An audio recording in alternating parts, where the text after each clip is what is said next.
What is up, guys? Welcome back to another stream. And let me know if you can hear me, if the audio is working.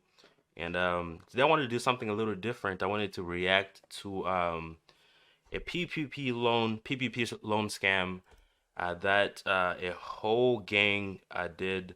I think it was like 11 of them, and they stole over $4 million.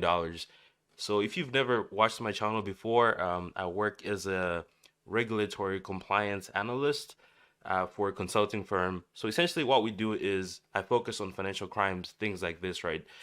So I'll give you an example here. So if someone was using a bank in order to cash money or do money laundering, the bank is gonna flag it eventually. They'll catch it eventually. You're not gonna do that forever. When they catch it, they hire consultants in order to investigate, in order to find suspects, right? The suspects are gonna be it might be someone who's using stolen identity and things like that. So that's what we investigate, and we also investigate like the losses and things like that. So that's essentially what I do. I work in regulatory compliance. I do it in consulting. So I've worked with a lot of banks. I've worked with a lot of financial institutions, like institutions that allow you to trade, stocks and things like that, crypto. I've worked with a lot of those. So that's what I'm going to be covering. That's why I saw this video and I wanted to cover this because it looks really interesting. I watched a little bit of it. I won't lie to you. I watched a little bit of it. So it's not going to be my first time watching the entire thing. And I thought it was really interesting. And I wanted to watch this with you guys and react and kind of like give you some insights as to, some of the things that we look for. And I believe that this video was, or the whole investigation was done by the Fed, which is why it's like a federal case.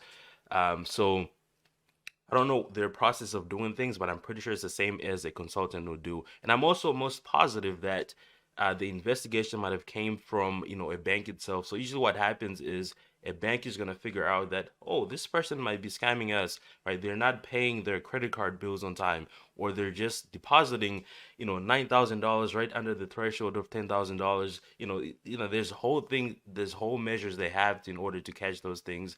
And when they do, they hire consultants, or maybe they have an internal team that investigates that. And when they catch it, and they're gonna forward it to the Fed, right? They're gonna forward it to. I'm gonna show you the department that we, forward everything to, in order, like, if we find something, evidence of crime and a suspect. Let me go ahead and share my screen here so you guys can see what I'm looking at here. I can figure this out. Okay, cool. So all the work that I do, if I'm on a case where it's like fraud related, or a client that's fraud related, essentially, we investigate and we'll figure out if there are any suspects that we can, identify.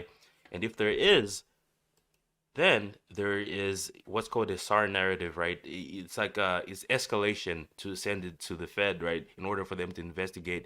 So I'm pretty sure this case came from like a bank that they were using to cash. They were using cards, and the bank said, hey, this looks like it's a whole organization that's doing this.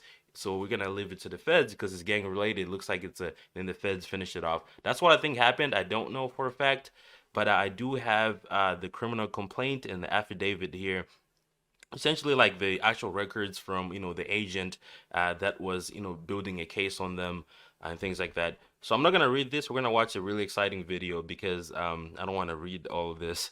I went over some of it, and before I even get into the video, I want to show you a couple of things here. So here you can see that they're using. We're gonna cover this in the video. I'm gonna explain exactly how they're able to use text. Is this like website screenshots. I can see social media images. You can see more social media images here. You can see it's more images. There's more stuff than images. Let me see. Let's go down. More images, and we call this open source searches when you're doing an investigation on this. And just to be clear, I don't work for the federal government. I work for a consulting firm that does work like this for financial institutions. Let's see here. You have a bunch of social media images. That's why you shouldn't post stuff on social media. You see all these things here. You have, I believe they quote some like text in here and things like that. And you have like other images here where they can identify people based on how they link them. But this is the criminal complaint and affidavit that's in here. Now we're gonna go straight to the video here. Let me see if there's any questions here. All right, great. All right, so let me know if you can hear the video itself. I don't want there to be like an echo or something like that. Maybe I should turn it up a little bit. Maybe. All right. These young men are innocent until proven guilty. But god dang, as you will see, they were going hard in the paint. So remember to hit that like button and also subscribe to the channel so you can catch more of my content on financial fraud and stay one step ahead of these fraudsters. Alright, let's get right into it.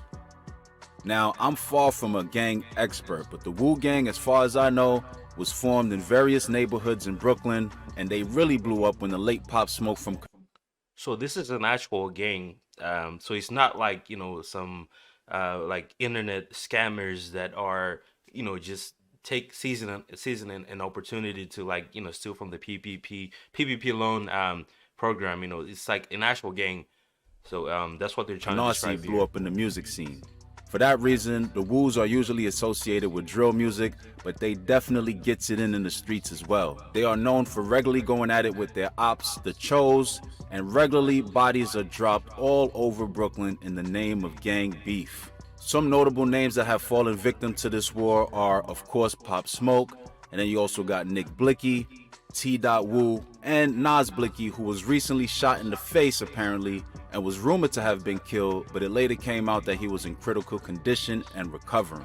So with that, So I'm only familiar with Pop Smoke here. I've listened to some of his music. He has really good music. But everyone else, I'm not really familiar with them. I'm pretty sure a lot of people have heard Pop Smoke music. It was pretty popular before he passed away. being said, during the peak of the pandemic, this specific group of Woos turned their eyes to fast money fraud, and their preferred method was New York State unemployment fraud. According to the 51-page indictment, between March 2020 and October 2021, the defendants submitted nearly 1,000 fraudulent unemployment claims using stolen personal information of other individuals. They would then have key bank unemployment cards sent out in the names of these victim individuals to addresses that they were in control of. During the peak of the pandemic, PPP. All right. So I want to do a little bit of explaining here before we get into the entire video. Okay. So I want to briefly explain how people can, scam this way from an investigative point of view. So usually how this works is, so this video, they were applying for PPP loans and they were giving them on cards, and they'll go cash those cards on ATMs in order to get the cash itself. All right. So how this works is, they're not going to be able to apply with their own identity, but right, because you only have one identity. So they were stealing other people's identity, and they were using what's called PII information, which is personal identifying information, right? So your personal identifying information would include things like your first and last name, or first, middle, and last name. It would also include your social security and your date of birth. Those are like the three major things that are on your personal identifying information. So your name, your social, and your date of birth. Those are gonna be like the core things that make up your personal identifying information, where they're gonna say, oh, that's you. But on top of that, if you're signing up for websites and things like that, there's communication needed. So obviously they're gonna need your phone number, right? Most things you sign up for, they need your phone number, they need your email, they also need your home address. So the way that you catch these people that are scamming is, they can use your PI information. Maybe it was leaked or it was hacked, and it was sold on, someone hacked it and sold it to them. The way you can catch them is through the email, the phone number, and the address. Because if they're receiving something for using your information, like they were receiving credit cards, they can't use your actual address because it's going to be delivered to your address. They can't use your phone number because the bank or whoever they're scamming is going to call your phone number in order to verify. They can't use your email because the bank or whoever they're scamming is going to email you with confirmation details. So they have to use their own, or they have to make up a fake one, right? So this is how you catch them. So the whole investigative process, if you don't catch them on the PI information, sometimes they'll use the wrong social security number. That's pretty easy to catch. But if they have your name, social, and date of birth, then we have to rely on the address, your home address or mailing address, email, as well as your phone number. So that's where you can catch them when it comes to that. So here, what they described in the video, they say that they were using their own home address, which makes sense because they wanted those cards delivered or sent to their home address, right? So they can get them themselves. So that's where they got caught. So I think there's like more. It's a pretty short video, but there's more things that got him caught. So I'm gonna explain how those things work hand in hand with investigations. Let's see here. PPP and unemployment fraud were OD taken advantage of due to fraudsters figuring out how simple it was to use stolen or synthetic information to fraudulently obtain these funds that were intended for people in need. Once they got these cards, en masse, they would go to various ATMs daily and withdraw thousands of dollars. In this case, they applied for over 20 million in unemployment funds and successfully obtained over $4 million. All right, this is insane. So usually what the scammers do, they will do the most they can. They're not trying to do the bare minimum. They'll do the most they can. So in this case, they tried to withdraw $20 million, but they only got 4 million, which is a lot of money, But, maybe for like, for in the eyes of the government, it's probably like, like a tiny, a fraction of like what they gave out to people, but that's still a lot of money. Sheesh. I guess the sauce was out within the Woo clique on how simple this method was, and boy oh boy, did they exploit it over and over and over again. They would acquire the full profile information of various individuals from underground fraud networks on Telegram and the dark web at the lowski. I'm talking about $100 to $150 a pop. Telegram. All right, so this is super interesting because sometimes you wonder, usually when you meet like, entry level scammers that are just trying to do this maybe one or two times, what they usually do is they'll use maybe, their brothers, their aunties' identity, or a neighbors, or someone that they know. They'll use a couple of people that they actually know, right? That they can maybe they do social engineering, which is essentially if you're familiar with hacking, they have like a social engineering type of hacking where you talk to the victim and you get the information from them. You have to be really creative, obviously, but maybe they do a little bit of social engineering. They know your social, maybe they, steal it from you, and they know your name, your address, because they know where you live, and they use that. That's what like the one-time scammers do. But you have this is obviously a gang, right, that was trying to make a lot of money. See, they applied for like $20 million, right? They were trying to withdraw $20 million. But usually what they were doing here is they were purchasing that information from the dark web, or I think say the dark web or deep web, something like that, or on Telegram and these different platforms that, people that hack certain databases that contain that information can sell it on, right? So if you ever are like, throwing away your mail, make sure you scribble the part where your name is, your address is, or if your date of birth is in the mail, make sure you scratch that off. Anything that ties to your personal identifying information, make sure you get rid of that, because that's all they need. They have your other, like, the more the better for them. So if they have that information, they're gonna be able to apply for anything. So what a lot of these scammers or hackers they'll do, they'll maybe hack a database. You probably heard a lot of this on the news, and they sell that information. Maybe it's on the dark web, or maybe it's on platforms like Telegram, or it's on whatever platforms they use. They sell it on that. So these people were, I'm pretty sure at first they started doing people that they knew, and then they ran out of those people. They had to purchase more identities where they have to check out, because if you're applying for something at the bank, your name has to check out, your date of birth has to match that name, and your social has to match that name, right? So if you purchase those three things, you're good to go. You can put whatever email, whatever address, whatever phone number on there. So it looks like they were purchasing a bunch of like these identities, from these different services or platforms that allow them to do that. Conversations were found in their phones showing how they purchased these profiles on a regular basis. Yo, bro, I need New York pros with a DL ASAP. It's 150, my dude. Okay, send the address. They would purchase the profiles using cryptocurrency, and within a couple of days turn that $150 investment into thousands of dollars. Now, I'm not about to...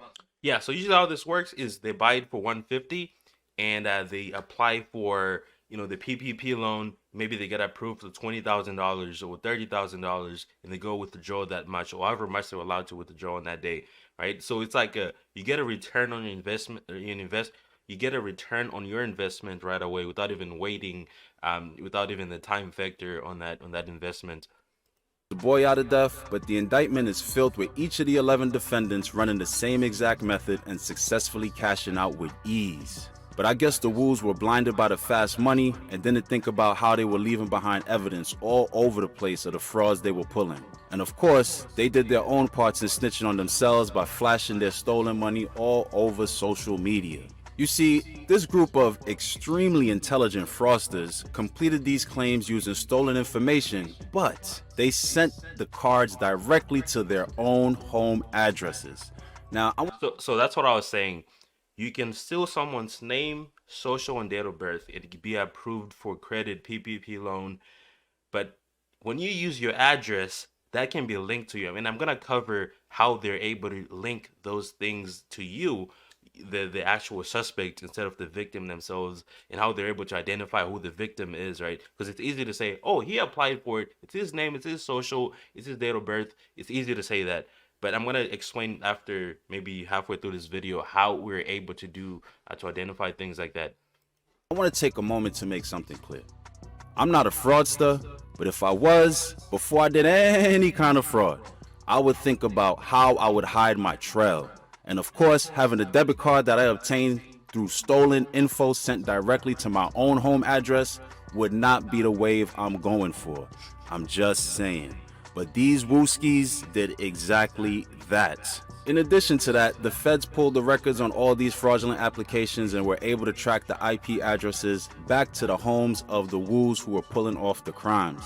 Now, I don't even think the feds needed to do all of that IP tracking since the wooskies. All right, so right here, I want to cover the IP part. So it looks like the feds were tracking the IP addresses, but I'm going to tell you this from a bank's perspective, right? Bank that's getting scammed. So what usually banks use a bunch of software. There's a lot of cybersecurity risk management software that's out there. The most popular is Threat Metrics. It's called Threat Metrics. So what it does is the bank can set certain measures, right?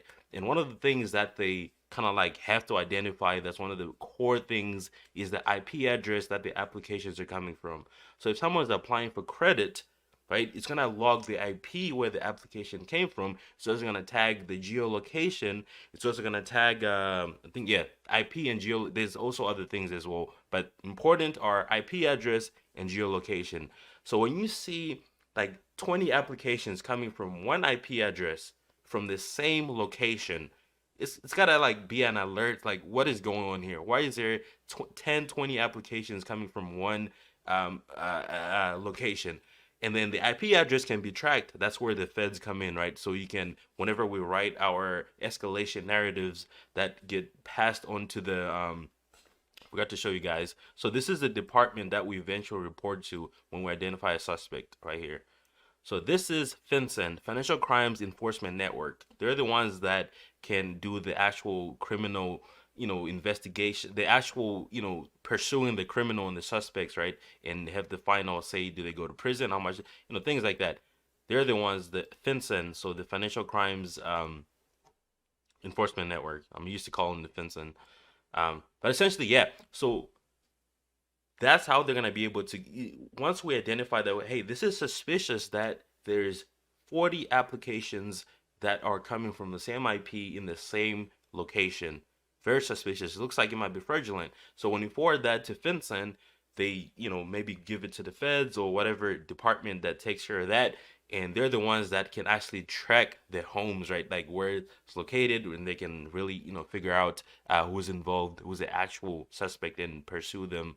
But yeah, so that's how, when you apply for things like for loans and things like that, your IP address is probably getting, it is actually getting, it's actually getting tracked, and they can track how many applications came from that IP. The smart people use like VPN networks, right? Even though some of the software, the cybersecurity risk management is able to identify that this is an IP from a VPN, right? Sometimes they can do that if they have that much of an expensive software, or risk management software. I've used some that just said this is the IP, even though they're using a VPN. Eventually, you figure it out, but sometimes it tells you that, if you have the really expensive one, it tells you, hey, this looks like it's coming from a VPN, because from the same geolocation, if you use this, like, there's like so many factors that go into it that can figure out this is a VPN that's being used here. But yeah, that's why how they were able to get caught, or to kind of link them using the IP address. So we're gonna go back here to the video. Also use their own personal email addresses on these unemployment applications, and their email addresses many times match their street tag names, such as porterbaby80z at icloud.com, robready19 at gmail, offer3022 at gmail, and of course the big brim Jew at gmail.com. I mean, come on. All right, so here, like I said before, in the beginning of this video, how you catch them is when they use the phone number, email, and address. So we've already identified in this video that they've used their home addresses in order to receive the debit cards. Now they're using their own emails because they have to. They have to get the confirmation. They have to be able to get the communication from they got to use their own email. And sometimes a lot of dumb criminals or cyber criminals, scammers, they'll use their personal email, right? And their personal email is probably associated with them somehow. And the smart ones usually they'll make like an email that's similar to the person. So let's say if my name was like, Nash Theo, they'll probably do an email like NC Theo, something like that. It's similar to the victim's name, right? Those are the smart ones that try to get really creative with it. But usually people that are doing it once in a while, or the dumb ones, they usually just like, use their own personal email, right? And phone number and address, their own address, right? Without knowing that the bank has the ability to hire consultants that are able to figure that out. And I'll explain how we're able to figure out that this is not the victim's email, that's your email in a bit here. They should listen to some scam rap at first and at least use the VPN of some sort. But nah, these woos felt that they were untouchable, so they had no time or knowledge, I guess, in hiding their traces. In addition to this, like many other genius fraudsters, they went straight to the ATMs themselves to withdraw the money from these fraudulently obtained cards. And I know many people feel, well, everyone is wearing a mask now. I could easily hide my face. I guess that might work, but you see, these wooskies, of course, had to flash their stolen money all over social network. The feds were able to tie the images that they got from ATM surveillance, getting clear images of their tattoos, clothing, and jewelry.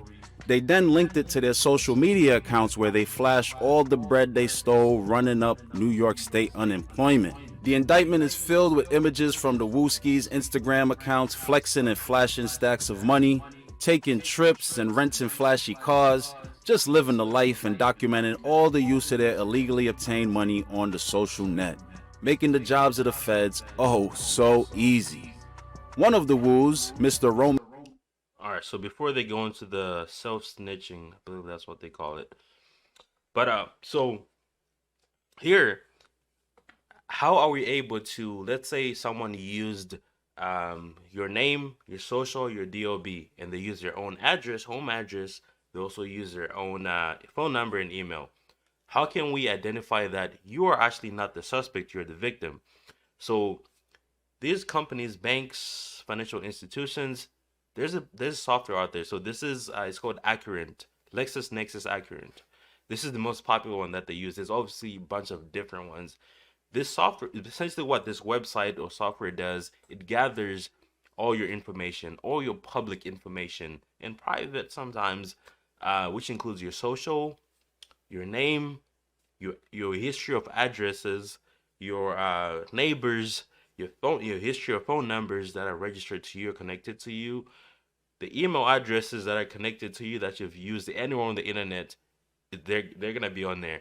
Your voter registration, your what else? Your what else have I seen? Your licenses. If you have a fishing license, hunting license, if you are a doctor, you are approved to have access to like any medicine or drugs.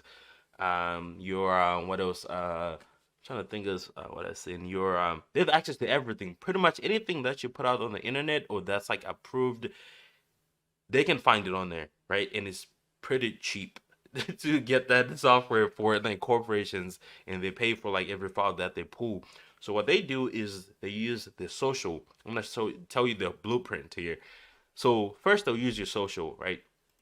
If we put in your social in here, then if you put in your social here, then what name pulls up using that social? So we're assuming that they use your true name, true social, and true date of birth.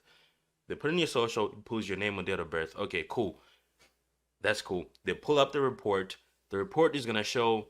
We'll go down to phone numbers. We're not gonna be able to link your phone number that you used, the phone number that the scammer used for the application using your information. We can't link it to your file. Like, okay, cool. Phone number, that's great. When I go into the email, we can't link the email that the scammer used using your information. We can't link it to your personal file. Okay, cool. Let's look at the address, the history of the addresses that you've stated. We'll look at the scammer, the address that the scammer used, and look at your history of addresses on your file. You can't match it. Now, that's already suspicious if it looks like that. Now, what's the next step? The next step when we do that, if there's a business involved, there's also other steps. But it looks like in this case, they weren't using any businesses or using stolen identities. But the next step, we call it as consultants, banks do that, open source searches. That's where we can search for your name on Google to look for any news if you are been arrested, criminal. Also, the file LexisNexis, it shows criminal record as well. But when you search, when you do an open source search on Google, any platform, it's gonna be on Google to access any website, or if you use Firefox or whatever you use, that's an open source search. You're just doing your own creative investigation. So we can look for your name. Yeah, nothing showed up here. Then we Google your phone number. Usually, your phone number is gonna be tied to you, right? The scammer, but it's not gonna be tied to the victim. So let's say I do a Google search of your phone number. I just type it in Google, and it says phone number registered to this person, but this person is not the person that applied, who's the victim. I'm like, oh, that's a little suspicious. Okay, great. Now I can search your email, right? If I search your email and it pulls something that's connected to you, the scammer, but it's not connected to the victim whose name you used in social and DOB you used, date of birth you used. I'm like, that's a little suspicious. And then we can look up the address, right? The address, we can go on Google Maps and actually look at, and compare the two. So we can see the location. So as consultants, when you have that information, sometimes some will use social media, but it has to be really convincing, right? If you're using someone's social media, people do things on social media that are like, they're just having fun or they're joking around. So you can't really, incriminate someone using that unless you can prove it, right? So once we've gathered this investigation, obviously it's gonna be more in depth if it's like it's gonna be more in depth if it's a lot of things, you know, if there's a lot going on. But this is just like the skeleton of how the investigation works. Sometimes it takes days, months to investigate one case, especially the ones that involve a business. But once we have that basic information, we're like, So we looked in the applicant, the person that applied for this in the records, and it looks like we have the right name, the right social, the right date of birth, but the email doesn't match the person's record. The phone number doesn't match. The address doesn't match any of their addresses that, maybe they've lived in the past and where they live right now. Okay, that's suspicious. Let me go ahead and look this up on Google. So when I looked up the phone number in Google, it's connecting this phone number to someone who does not have the same name as the applicant. When I looked up the email, it's connecting someone who does not have the same name as the applicant. When I looked up the address, that is not where the applicant lives, right? So now that's already suspicious. Now, once we have that, we have to draft a narrative, right? Which is essentially explaining your investigative process. Hey, I looked up in this system. I used this system to look this up. This system looked this up, and it didn't it matched what was on the application, and it didn't match what was on the application.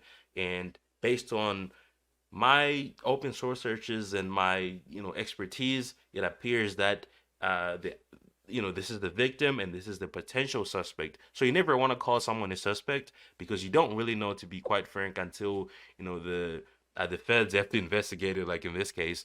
But you call them a potential suspect. This person is the potential suspect, and this is their phone number, potential email, potential address, right? So now that's the entire investigative process of this, and you have to go through, like, some of these cases can take a while, especially if it's an application that stole someone's identity, and then maybe they stole a business's identity. So they're using your name, they're using your PI, your personal identifying information, name, social security, and DOB to apply for credit for a business, right? Or so you have to investigate the person, see if the person is real, if there's a victim, a suspect. And you also have to investigate the business to see if the business is real or if the business is a suspect or a victim. So yeah, let's just finish this real quick, and I will answer the question that's in the chat. So you can see that in this video, they were posting it on social media, like how they were spending the money. If you find information like this during your investigative process, you can link this, right? But you can't be certain. You can be like, it appears that the money that that might have been gotten from this was used for this, based on these social media posts, based on the date and the date that the transactions were made, things like that. Mean Brown was even seen wearing the same exact outfit in an Instagram post as he was wearing when. And also, as consultants, you don't have access to things like surveillance, like what the feds are able to do. That's like after the feds actually investigate this, because as a consultant, like a private consultant, you're not gonna be able to, like, go ask for, like, security footage at banks and ATMs and corner stores. You're not gonna be able to do that. So that's one thing that private consulting companies do not have. Even banks themselves, they're not gonna have private investigators or internal investigators go to a corner store or a bank, be like, can we look at the footage so we can do. They're not gonna do that. This is all the feds doing this here. When he withdrew money from an ATM. I mean, come on, y'all. Stick to rap and only rap, cause y'all even suck at shooting. Many of the Wu shootings I hear about, they hit every single innocent bystander and never hit their own target. I'm just saying, I digress. Now they're doing fraud and just giving themselves up, just sloppy work all around. And talking about rap, they even made a music video called Trappin', where they referenced their scamming methods, and of course, many of them also appeared in this same music video to show off the fruits of their hard work. One line that the indictment calls out was, "It was me and Porter, we was hugging the block. Unemployment got us working a lot." Sheer bars. Unemployment got us working a lot. Real clever. But they also could have just said, "Hey, come arrest me, I'm doing unemployment fraud." Whatever. With all that being said, the feds built their case, and I can only assume that they're gonna plead guilty, because I mean, yeah. Yeah, so I think so I think this is pretty much it. So, excuse me. So you can see that at the end here, they were like, just telling on themselves in like music. So as a if you're working with a bank as a consultant or internal investigation, these are things that you can use to build a case in order to forward to the to the authorities, to the Fed, in order for them to investigate that. So you want to get as much information, as much evidence to prove that someone is a suspect, and also to prove that someone is a victim, right? So if you can find a video of someone claiming, something that it looks like they did, you can kind of like tie that in. So you just can be like specific, be like, this is this because I think they did this. It's more like, I believe. It's more like, it appears that, that's how you write that report. Yeah, so as well, it's like, one time I was working on a case and I was trying to prove that someone is a victim, right? So I had to dig into lawsuits that had happened to them way in the past in order to prove that they were connected to this one company, right? So when you do the open source investigation, which is not linked to any databases that give actual information, you're just like freestyling, trying to link things that didn't make sense from the actual databases that you can get actual information. You have to be as creative as you can, and when you draft that narrative, that writing of explaining your investigative process, was a suspect, was a victim, and it's just like you have to be really, really. It takes a lot of critical thinking, because it's easy to think that if it looks like a scam, then this person a victim. That's it. Sometimes it's like an honest mistake, right? Sometimes it is. Rarely it is, but for the most part, it's gonna be criminals trying to do that. So you have to be able to prove that they are. And usually, what banks would do, or even take it a step further, what banks usually do if they see people that apply from the same IP address, they'll just block it. They'll put it on a block list where any applications from that IP address are declined, or any applications using this name, if they're using the same name for all the applications, they're declined. Any application using this social security number, they get declined, right? This is called a block list. So some of the work that we do as consultants is, let's say someone used my information and they applied with like 100 applications, and the bank said these are fraudulent, and they block that IP. That doesn't affect me. They block my name, my social, and my date of birth. It's on a block list. What if I wanted to get a loan or apply for something from that bank, right? You're not gonna be able to do that, from at that point you're not able to do that because you're on a block list. So when you have consultants or internal investigation teams investigate that, they might have to clear your name. So you've had like some false positives where you're like, hey, I think it looks like this person was actually the victim. They should not be on the block list, just in case they want to apply for credit or for something else, right? So it goes both ways. So it takes a lot of critical thinking and a lot of like problem solving, and also a little bit of like confidence, because it's hard to like point someone out as a criminal and write a whole 2-page narrative explaining how they're a criminal, right?